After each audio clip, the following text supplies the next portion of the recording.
All righty, welcome back from the episode of Two Plane Sports. Today is Thursday, November 17th, special Thursday edition. We had to shift it back a day. Jose was able to accommodate my schedule, had a few things pop up. So again, we apologize for missing Wednesday, but for the people that have the notification bell turned on, it's helped out because you know that this video is going now and it's live. So that's why we encourage you to turn the notification bell on. So today we're going to be talking all about Bedlam, previewing the game, senior night, considering this is the last home game for the Sooners this year.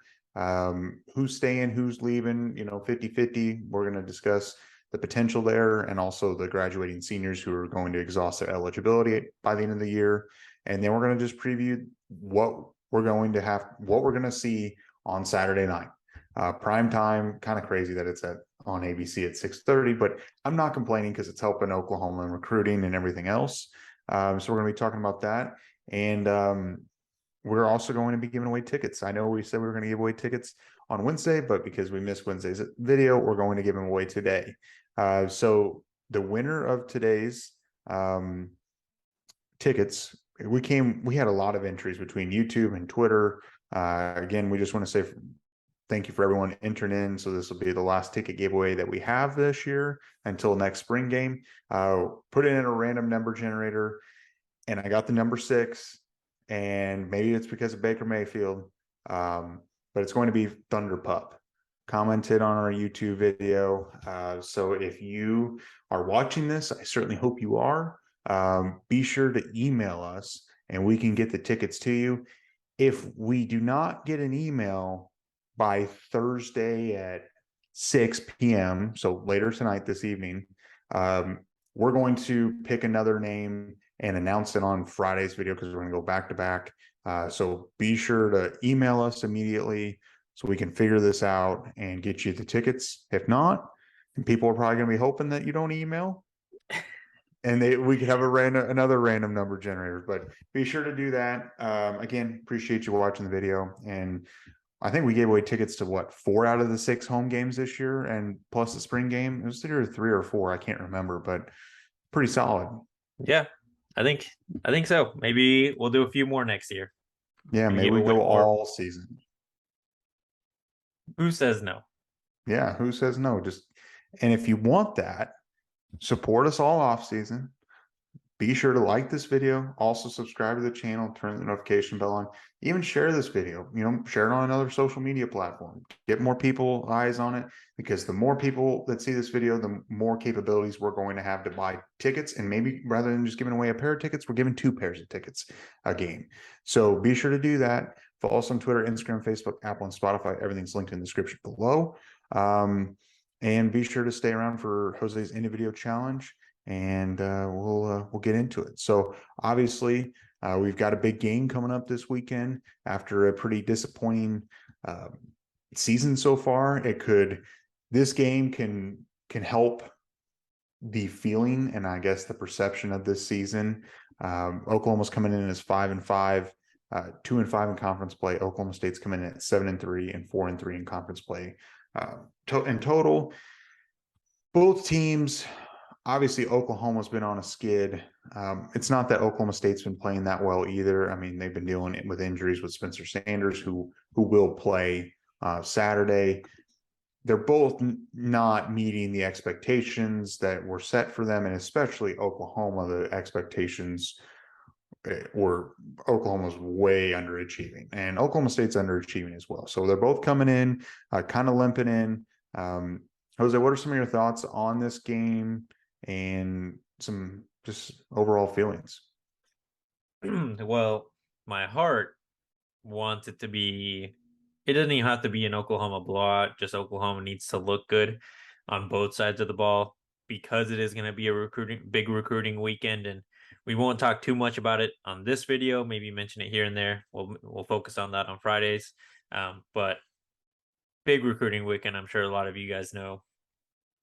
Everyone's favorite 5-star DJ Hicks, the flip watch for the last 6 months, and Peyton Bowen supposed to be there.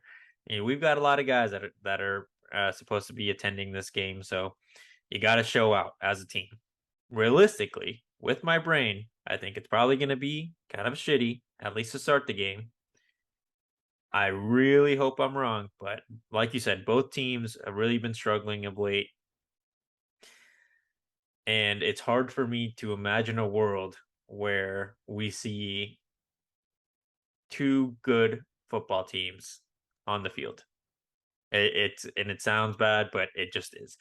I think the defense for Oklahoma is going to step up and may potentially make Spencer Sanders uh, question his passing a little bit because the passing defense has improved. It's improved, and you can put it on two. You can see it from two ways. They've improved and made it harder for the quarterbacks to throw the ball, or on the other side, they have played against two not amazing quarterbacks in the last couple of games. So there's a balance there. The reason I think they've improved is because early in the season we made every quarterback look like a Heisman contender. So it's got to be better than that. The one thing with Spencer though is if he is almost 100%, he is very good with his legs. And as we saw last year, as we've seen throughout the year, as we've seen throughout the last few years, and it's not just with Oklahoma, with a lot of teams, it is a big issue. We're stopping a running quarterback is very, very hard. It seems to affect Oklahoma more than most for whatever reason, but it's not easy. We're gonna need some speed out there. Hopefully Danny Stutzman or Deshaun White are kind of the are assigned to Spencer. I would hope Ogwegbu isn't the one assigned to Spencer because as talented as he may be, he does miss some and he's not very fast, at least fast enough to keep with someone with Spencer's speed. We'll see what happens with that. They're decent at running the ball. Um, so running game last week was pretty good at defending against the run. So I'm not overly concerned. Hopefully we see a similar front to last week. Hopefully a lot more of uh, 4-man looks rather than three defensive linemen because that's when we get in some trouble. Given that one with three, we're just not as physical, and that puts a lot more responsibility on the linebackers who have had some real lapses in judgment when it comes to gap discipline, tackling, and they've improved. Like I said, they just not to the point where you can trust them fully yet. Hopefully next year that's the case, and maybe in this game something clicks where they figure it out more times than not. Offense, on the other hand, they should be fine. I mean, I've seen some things on Twitter trying to make it seem like Dillon Gabriel is not the reason and the offense is not the reason we've lost the last two games. I don't care how people spin it. It is. Dillon Gabriel last week was not trusted to throw the ball down the field. And again, a lot of excuses have been, well, the weather. And it's fine. The weather definitely played a factor into him not throwing down the field as much. And when he did, there were some drops that weren't great. But at the end of the day, weather is affecting both teams. And if you can't throw it down the field, find a way to make plays in the short routes or intermediate pass game. That just wasn't available either. I don't know if it was solely they didn't trust Dillon in that weather environment or they just did not trust Dillon period for last week's game. Hopefully that changes. I know it's supposed to be a bit colder, probably going to be pretty windy. It always is in Oklahoma, so I mean, I don't really understand what's going to be the biggest difference here. I haven't checked the weather. I just know it's going to be cold and windy. So if it rains, be prepared for a very similar offensive game as last week. This defense, the defensive line going to the year, we all thought would be pretty good. Not that they've been terrible for Oklahoma State. They just haven't been, I think, meeting their expectations to your point earlier on. So they know Eric Gray is the way to stop this Oklahoma offense. If they can do that, it's going to be a long day for OU. I don't think they can because no one really has managed to stop Eric Gray. But never say never. There's a reason you play the game. There definitely is a reason why you play the game. And so starting on the offense, comparing both offenses and their overall stats, you're right. You pointed out that Oklahoma State is a little more leaning towards passing because Spencer Sanders is a little more experienced, and their running game isn't the best. I mean, their leading carrier has 149 carries, 433 yards, 8 touchdowns. Can't talk for whatever reason. That's Dominic Richardson. So that's their leading running back. He's averaging 3.6 yards a carry. So it's not a ridiculous amount and not something that is overly concerned. But on the same token, coming into the Baylor game, we never would have thought that Squirrel Williams, that was his name, Squirrel Williams, would run for 200 on Oklahoma. So just because Richardson doesn't have the best stats and, has less than half the yards that Eric Gray does, doesn't necessarily mean a whole lot. Looking at the quarterback play, and what's interesting is what I've started looking at is the feeling around Dillon Gabriel is he's holding back the team, which I tend to agree that there's some definite parts that he's holding this team back, not elevating them and getting them over the hump. But the stats comparing Dillon Gabriel and Spencer Sanders are oddly similar to what they put up this year. So for reference, Dillon Gabriel has thrown for 2,217 yards, 16 touchdowns, 4 picks. In comparison, Spencer Sanders has thrown for this year 2,261 yards, 16 touchdowns, and 5 picks. Spencer Sanders is completing at 58.5%. Dillon Gabriel's completing 63.9%. So he is completing at a higher rate than Spencer Sanders. And people are going to be like, well, Spencer Sanders missed some time. Well, that's true. He got hurt in the Kansas State game, missed the next game against Kansas. And while he didn't start against Iowa State, he played a good chunk of it. Dillon Gabriel gets knocked out against TCU, misses the entire Texas game, and then came back for the next one. So literally, Dillon Gabriel has played one more half of football than what Spencer Sanders has. As far as rushing goes, Gabriel has about 250 yards, 4 touchdowns. Spencer Sanders is at 349 and 8 touchdowns. So he does lead with about 4 more touchdowns than Dillon Gabriel. But the feeling and perception of Dillon Gabriel is very negative, down. Spencer Sanders, the expectations for him coming in, people had, all Big 12 type of feeling. I think he was the preseason all Big 12 quarterback for this conference. He's obviously not lived up to expectations.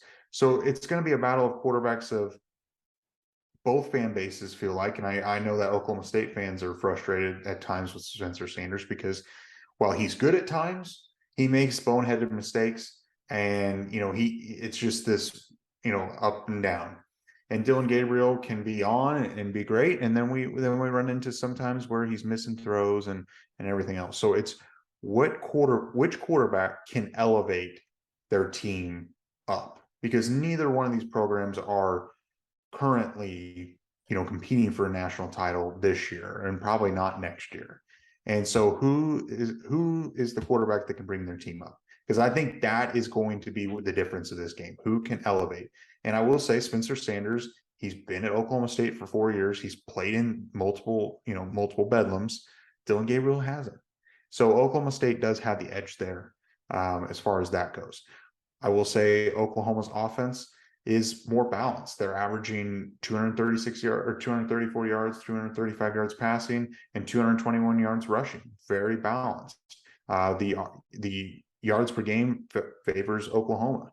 You've got an elite running back in Eric Gray. You've got a great wide receiver, Marvin Mims. There's no reason why Oklahoma can't play well. The offensive line is coming together, and they're playing pretty solid. You look around that offensive line, they're going to have their hands full. Colin Oliver is frustrating because Oklahoma slow rolled him, with the previous staff, and basically had him at their fingertips if they wanted to, until a certain point when Oklahoma finally circled around. He was gone and already committed to Oklahoma State and felt like, if you're not going to offer me earlier, then I don't need you. And he continues to be a thorn in our side because he played well last year. And I think he's going to play well this year because he's their leading, sack leader. their secondary has not been great. They lost a lot of talent from last year.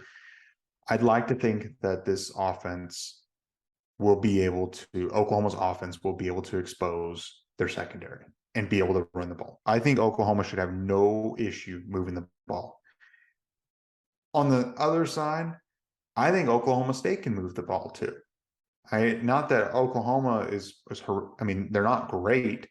They might get a few stops, but Oklahoma State's going to be able to move the ball, whether it's running or passing. And it's just a matter of who doesn't make the critical turnover. We've seen both quarterbacks make critical turnovers, and who can make the play when they gotta have it moments. Can Oklahoma get over that hump? It's in the fourth quarter. They need to stop or they need to score. Can they make it happen in the crunch time, in the critical time? Yeah, I agree. And that sentiment that you were talking about with Dillon Gabriel, that it seems like I'm not going to say a lot of the fan base because it's probably not a lot, but the vocal minority of the fan base saying that he is the problem with this offense, I disagree with that. One thing that maybe I'm going to be a little bit more level headed with that, saying he's just not the reason why Oklahoma can win games right now. He just hasn't proven that. I don't think it's fair to I don't think it's fair to put that pressure on him either because he's just not that guy right now. Can he be? Sure. Anyone can be right after you have a little bit of time getting comfortable. And if he comes back next year, maybe that's where his game can elevate. But as of right now, he's just a guy that's going to keep us in the game and maybe he can make a play to get us over, and get this team to get the win. And like you said, that is ultimately I agree with that. It's going to be which quarterback can just pull that dog out and say, it's my time to shine. This is my Bedlam. And Spencer Sanders, I mean, last year we saw him. It was something that he really wanted to do in last year's Bedlam game. He was able to accomplish it. I hope that it was just like a one and done thing because he came into that game last year with a chip on his shoulder because Oklahoma State hadn't won the Bedlam game in many years and definitely hadn't won it since he had been there. So he wanted to get one for his school. Now it's still uncertain. Can you turn this around? I honestly, it's going to sound bad, but if we win this game, and clearly I'd like and win the Texas Tech game, but more so if we win Bedlam, this season won't be as terrible as it could be if we lost to both of our rivals. If we lose to Texas, like we did, and then we lose to Oklahoma State, no matter how we lose, even if it's a close game, this season is going to feel like a huge dumpster fire. People are already freaking out because of where the record is now, which is fine, but you can't lose to both rivals. That cannot happen. And Brent Venables only has a few more opportunities to tie Gundy's record in Bedlam. You don't want to leave the Big 12 with less wins than Gundy in the Bedlam series. So let's go out. It's going to be one of the last ones. Might even be the last one in Norman. Who knows how everything is going to pan out, but we don't want to lose one of the last opportunities we have to play against them, at least for a while. With the offense still, I'll be interested to see how they do manage the wide receiver situation. Not that there's any like big concern, but Marvin Mims has had a couple of drops last week. I mean, you have to make the catch. I said it in our recap, but there was rain, so I guess there's an excuse, but you still have to make the catch. Braden Willis, the play that he got flagged on, or Theo got flagged on, and it seemed like it was more so Braden not having that situational awareness of where he was on the field. Got called back. I don't think that'll be an issue. I'm excited to see if there will be any freshmen playing. I think we might see a couple more this week because of the recruiting aspect. You want to show these younger guys that they have an opportunity to play. I mean, Peyton Bowen has made it very clear in the chances he's gotten to speak with insiders and recruiting people that cover recruiting. Something with Notre Dame that they keep pushing to him is that he has an opportunity to play early. He's got that same opportunity at Oklahoma. And the coaches can show him that he has that opportunity by playing a Robert Spears Jennings. He's been very, very good. Maybe not very good, but he's been good when he's on the field. Jaren Kanik, maybe a guy he comes in for a couple snaps on defense, not just special teams. We'll see what happens with Billy Bowman. Does he return punts again or kicks? I know that's something that a lot of fans don't really like, but if he can be explosive and be an impactful player with returning some punts, why not? Peyton Bowen does that in high school, and I know it's frustrating because he's one of our best players, but you also got to think about it from the coach's perspective and the perspective of where these guys may end up after college football. If they can show that they can be impactful players on special teams, that might get them just enough film for NFL scouts to take a chance on. Not that I think Billy Bowman would need that at the end of his college career, but if he can add that aspect to his game, then maybe that's a reason he goes in the second round rather than the third or fourth, because they know that they can use him early on in punt returning and then move him to his natural safety position once he gets more comfortable in an NFL defense. I mean, there's a lot of aspects to it, but it's going to be interesting. I really just hope that my head is wrong, and in regards to what I think the product is going to be on the football field, because I want it to be a good game. Like you said, it is a night game. I was very surprised by it, especially that it's on ABC. Shout out to the people that made the schedule, and it was probably a big fuck you to Paul Feinbaum for what he said earlier on in the season when he said no one cares about Bedlam. I mean, I'm not a big fan of Feinbaum, so fuck that guy. I don't know. It's I just really don't want to go 5-6, especially against this team. Never want to be 5-6, but you can't fall to these idiots. And you brought up, the perception of this season. If you did beat Oklahoma State, it feels totally different, especially if you win these last two games. Rather than stumbling in at 6-6 or 5-7, you finish 7-5. You beat Oklahoma State in Bedlam, whether it's by a point or by a lot. I mean, obviously, if you run them out of the arena, I mean that's going to feel a little bit better. But I don't expect that to happen. If it does, great. If not, I'm not buying that. But the feeling of around a 7-5 team that goes to a bowl game, could win that, finish ultimately at 8-5. You build some momentum. I mean, we're going to be talking more recruiting on tomorrow's video, but winning Bedlam, regardless if it's a lot or, a little, goes a long way as far as what you can sell these kids. Because if you look at this, look at the schedule, OU, won a couple games, then have lost 2 games in a row by 3, and then you win Bedlam and you win this one, you win the rivalry. You're like, we literally lost by 3 points there. We're this close. We won these last, we went 4-2 in our last 6 games. We're close. We need you. Like the momentum is huge. Now, if Oklahoma drops this game and they look bad, it's not going to be pretty. I mean, if you lose and you look horrible, you're running out of time to sell these kids on like we're fixing this. I think they're going to come out motivated. Oklahoma's offensive line, like I alluded to, Colin Oliver, they're going to have their hands full with Oliver, Brock Martin, Mason Cobb. And you can't forget about Tyler Lacey. He's all the way around, running around. Jason Taylor the second and their secondary.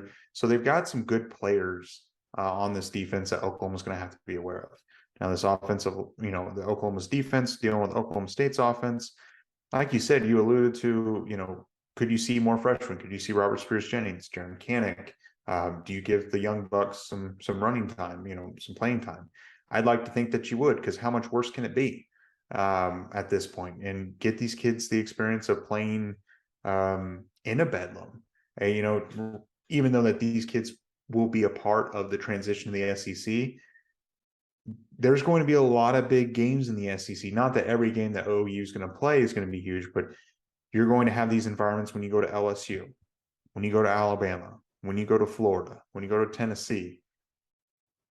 Having some experience as a freshman is critical, I think, to the long-term growth of these kids. I think it's critical, and you can sell the recruits on that.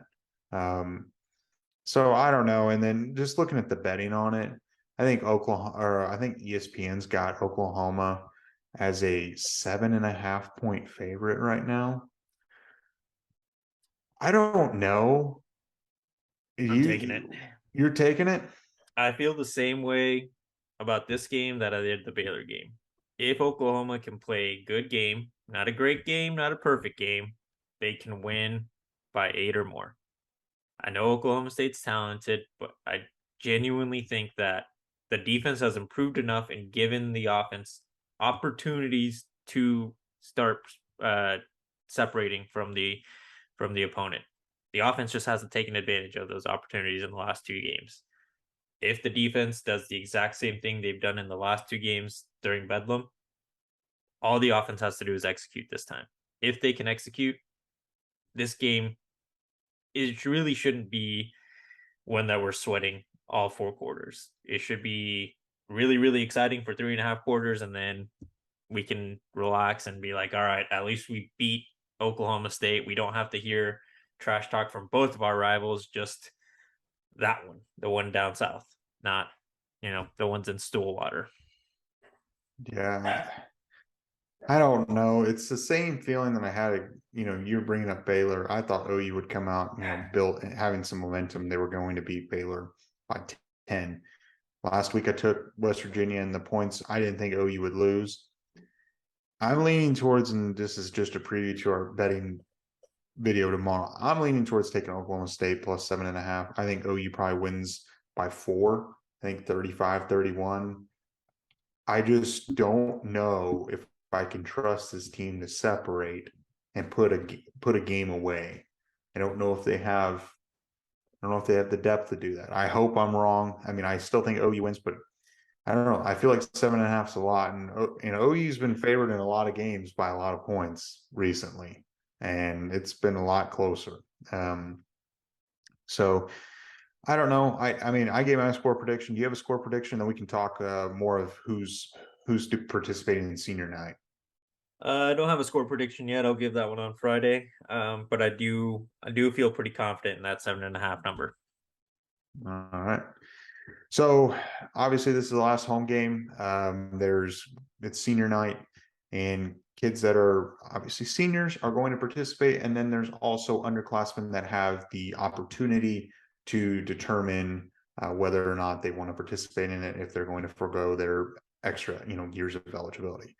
Coming into this season, there were a bunch of players that are on their last year right now.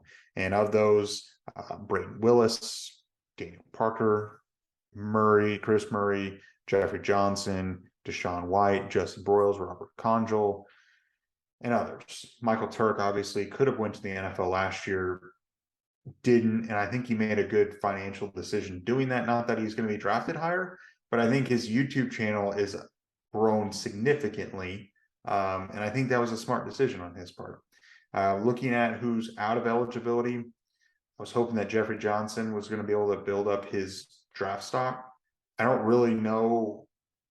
He's kind of a little bit of a victim of this team has not been great, so he has not looked great himself. But those are some of the guys that are going to end up leaving. The kids that have the ability to turn down senior night or participate is first one's got to be Eric Gray. We've been talking all season. Eric Gray is putting together a fantastic year. He's got over 1,100 yards. He's going to probably finish with. He's probably not going to play in the bowl game, but regular season wise, I see him finishing with 1,400 yards rushing, and he might end up with, I don't know, say 15 touchdowns, somewhere in there, rushing touchdowns. And I know he caught a bunch of passes. He has no reason to come back. Do you have any thoughts on that one? No, I agree. It would be very surprising, and the coaches would have had to do an amazing job at telling him to come back, especially as a running back. It makes no sense for him to come back to college. You've earned yourself a few $1,000,000 this season. Go to the NFL, thrive in an NFL offense. Probably going to be year one, the RB2 somewhere, and maybe similar to Ramondre, get an opportunity with the team year 2 as a RB1. Yeah.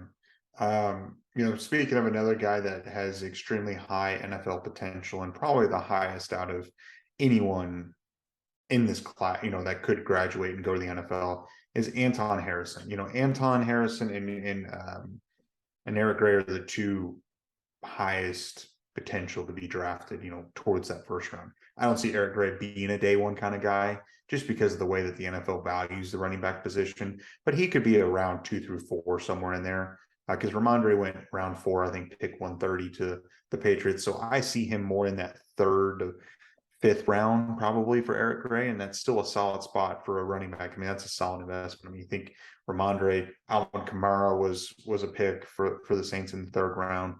So a solid spot there. Now, Anton Harrison, he's been on big boards. He has the first round potential. There's a team, there's teams out there that might draft him there. If he doesn't go in the first round, I would almost guarantee to be in the 2nd round. But people want athletic tackles, and Anton Harrison is that. I know that he probably has some ideas of maybe coming back and running it back and starting over again. But I think it's going to be similar to what Perion Winfrey went through and some of the guys last year that were flirting with the idea of running it back because they felt like Lincoln Riley abandoned them, and obviously he did that. But when you start getting those draft grade backs, and you start looking at, you could be a 1st round, 2nd round, 3rd round pick. You start looking at those signing bonuses. It's hard to turn around, and I can't say I, as a young man that is 21, 22 years old, that has the ability to be drafted in the first 2 rounds, that I would truly feel the need to play another year of college ball. Yeah, I agree. And like you said, as a left tackle, that's a premier position at all levels of football and in the NFL. Even if you're a really athletic and decent tackle, you will be given an opportunity somewhere. So yeah, I mean, it would be surprising if him and Marvin Mims came back. I know Marvin hasn't had his best of years, but wide receivers are a hot commodity in this NFL that we are experiencing. So it would surprise me if he comes back as well. Yeah. Speaking of Marvin Mims, he is another guy that could participate in this. I don't see Marvin Mims actually. I'm not 100% sure whether he'll participate or not, as far as for his early draft, senior night, and then his status of his early draft entrance. It's hard to see because we've always thought that he could end up running it back, coming back with Brent Venables for another year. But then there's another thought is he almost transferred last year. After last year, when Lincoln Riley, if he would have stayed, he would have been gone. I don't think Marvin Mims is a 1st round draft pick as it stands today. I'm not sure if he would ever become a 1st round draft pick. He very well could if he comes back and puts together a fantastic season. It could be like a similar pick of like a Devontae Smith, but he would have to put together a fantastic year. And he's also a little bit of a victim or held hostage of the quarterback play and the offensive play calling. I'm not sure what Marvin Mims is going to do. I know you can tell he's been frustrated. Obviously, you see him dropping passes and he's mad at himself, or he's getting overthrown, or he's not being seen. You can tell he's frustrated. But I don't know if he's necessarily going to leave because he's not probably getting that 1st round draft pick grade, or maybe even a 2nd round draft pick grade. He might be getting a grade of what Dede Westbrook got. And correct me if I'm wrong, was Dede drafted in the 5th or 6th round by the Vikings? He was a Jags, pick, excuse me. but Yeah. he was it does not say on just a quick Google, but yeah, he wasn't highly drafted if I remember correctly. Yeah, and it's for a guy like him who has the ability to potentially be a higher round guy, it would be tough. He was round 4, pick 110 was Dede Westbrook. So maybe he's not quite getting that grade. I don't know. What do you think? What do you think Marvin Mims does? I mean, I agree that it would be tough for him to crack the first round because you have to be like a receiver, you have to be a Jackson Smith and Jigba, where from the get go, you were one of the best receivers in college football and have sustained that. I don't think you can say that about Marvin Mims objectively. He had a really good freshman year. I believe he led the country in touchdown catches. And last year was not very good, but no wide receiver really did very well. In Lincoln's last year, the ball was spread around a lot, which is more so good for the scheme of the offense and the quarterback, but the receivers weren't excelling this year.